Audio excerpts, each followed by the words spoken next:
We now invite the Honorable Deputy Chief Minister of Andhra Pradesh, Shri Pawan Kalyan Garu, to the dais. వేదిక పైన ఆసీనులైన ప్రత్యేకించి సత్యసాయిబాబా గారి శత జయంతి ఉత్సవం సందర్భంగా ఇక్కడికి విచ్చేసిన మనందరి beloved Prime Minister, most respected Prime Minister in the world, most respected leader in the global stage, Sri Narendra Modi గారికి నా హృదయపూర్వక నమస్కారాలు. అలాగే తన అపారమైన అనుభవంతో రాష్ట్రాన్ని సమర్థవంతంగా నడిపిస్తున్న నాయకులు, గౌరవ ముఖ్యమంత్రి శ్రీ చంద్రబాబు నాయుడు గారికి, భారతరత్న శ్రీ సచిన్ టెండూల్కర్ గారికి, శ్రీమతి ఐశ్వర్య రాయ్ బచ్చన్ గారికి, సోదరులు నారా లోకేష్ గారికి, వేదిక పైన ఆసీనులైన ప్రతి ఒక్కరికి, మంత్రివర్గానికి, బాబా గారు మహాసమాధి అయిన తర్వాత దాన్ని సమర్థవంతంగా నడిపిస్తున్న శ్రీ రత్నాకర్ గారికి, ప్రతి ఒక్కరికి పేరు పేరున నా హృదయపూర్వక నమస్కారం. ప్రత్యేకించి ఇక్కడికి వచ్చేసిన సత్యజయంతి సందర్భంగా ఇక్కడికి వచ్చిన భక్తులందరికీ, సాయిబాబా భక్తులందరికీ మనస్ఫూర్తిగా మీ అందరికీ నా నమస్కారాలు తెలియజేస్తున్నాను. సత్యసాయిబాబా గారి గురించి, గొప్పతనాన్ని గురించి మన దేశస్తుల కంటే విదేశీయులు ఎక్కువ చెప్తారు ఆయన గురించి. కొన్ని సందర్భాలు ఇప్పుడు సింగపూర్ వెళ్ళినప్పుడు ఒక 30 సంవత్సరాల క్రితం చైనీస్ ఇళ్లలో చూశాను సత్యసాయిబాబా గారి ఫోటోగ్రాఫ్. అలాగే ఒక హాలీవుడ్ యాక్టర్ స్టీవెన్ సిగాల్ అని చాలా సంవత్సరాల క్రితం, క్లోజ్ టు ఒక 20 సంవత్సరాల క్రితం అనుకుంటా, చిరంజీవి గారిని ప్రత్యేకించి అడిగి, మా అన్నయ్య చిరంజీవి గారిని ప్రత్యేకించి అడిగి నేను బాబా గారిని కలవాలి అని చెప్పి ఇక్కడ బెంగళూరులో ల్యాండ్ అయినా ఇక్కడ ఫ్లైట్ కి ఆయనకు వచ్చి ఆశీర్వాదాలు తీసుకున్నది నాకు చాలా ఆశ్చర్యం కలిగేది. ఒకరి గొప్పతనం, ఒకరి తేజస్సు ఎలా తెలుస్తుందంటే ఎలా వెళ్ళి దీని గురించి నేను అనుకుంటా ఉండేవాడు. బాబా గారిది వెలిసింది భారతదేశంలో అత్యంత వెనకబడ్డ జిల్లా అనంతపురం, రాయలసీమలో అనంతపురం జిల్లా. ఆయన పుట్టుక కూడా అత్యంత వెనకబడ్డ జిల్లా, నీటికి కూడా కొరత ఉండే జిల్లా, వలసలు వెళ్ళిపోయే జిల్లా. అలాంటి జిల్లా ఎంచుకున్నారు ఆయన జన్మకు కూడా.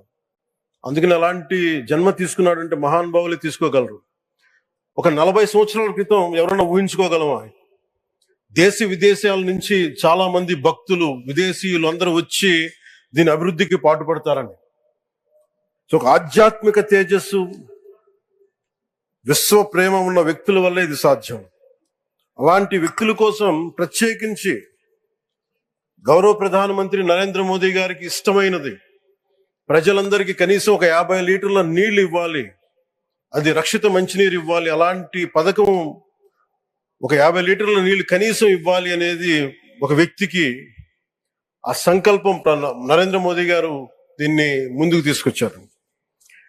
ఒక ప్రభుత్వ పరంగా దీన్ని ప్రధానమంత్రి గారు తీసుకొస్తే, ఒక ఆధ్యాత్మిక గురువుగా ఏ ప్రభుత్వం ఆలోచించినప్పుడు, ప్రభుత్వాలే దీని గురించి సగటు వ్యక్తికి నీరు ఎలా అందించాలనుకున్నప్పుడు దాన్ని ఆలోచించింది సత్యసాయిబాబా గారు ఆలోచించారు. అప్పుడు ముఖ్యమంత్రిగా చంద్రబాబు గారు ఉన్నప్పుడు వారికి ఒకటే చెప్పారని, నేను ప్రజలకి దాహం తీర్చాలనుకుంటున్నాను. నాకు తెలిసిన భక్తులు, ఒక భక్తులు, ఒక ఆయన సింగిల్ హ్యాండెడ్ గా 400 crores 400 కోట్ల రూపాయలు ఈ పథకానికి, ఈ పథకానికి ఇస్తాను, దాహం తీర్చే పథకానికి ఇస్తాను అంటే, దానికి ఆ రోజున ప్రత్యేకించి అలాంటి పర్మిషన్స్ కి వీటికి కొంచెం కష్టాలు ఉన్నప్పుడు గౌరవ ముఖ్యమంత్రి నారా చంద్రబాబు నాయుడు గారు వీటికి అండగా ఉండి ఈ సత్యసాయి దాహం తీర్చే ఈ పథకానికి, అంటే మనం చెప్పాలంటే జల్ జీవన్ మిషన్ అంకురం సాయిబాబా గారు చేశారు. ఇక్కడ ఇది తమిళనాడులో కానీ, తెలంగాణలో కానీ, మిగతా అన్ని రాష్ట్రాల్లో కూడా ఈరోజు చేయగలుగుతున్నామంటే దానికి అంకురం సాయిబాబా గారు అందించారు. ఆయన సేవ తత్పరత ఆయనది, ఎవరెవరో ఎంతమంది ప్రభావితం చెందారో లెక్కలేదు. ఒకసారి సేవ చేసే వాళ్ళందరినీ చూస్తా ఉంటే మా వదిన గారు చెప్పారు, ఒకసారి భోజనం తింటా ఉంటే ఎవరిని ఇంకొకసారి ఏదైనా కొంచెం అన్నం పట్టరా అంటే మా అన్నయ్య గారు చెప్పారండి. వాళ్ళ అన్నకు ఆయన ఎవరో తెలుసు, ఆయన ఒక farmer IAS officer, senior IAS officer అండి.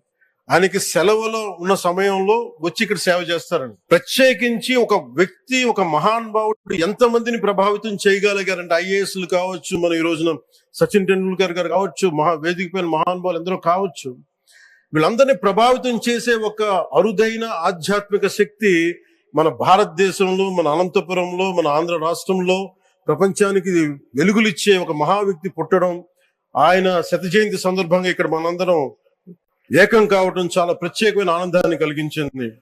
ఆయన సేవా తత్పరతని, స్ఫూర్తిని మున్ముందు మేమందరం కొనసాగిస్తాం.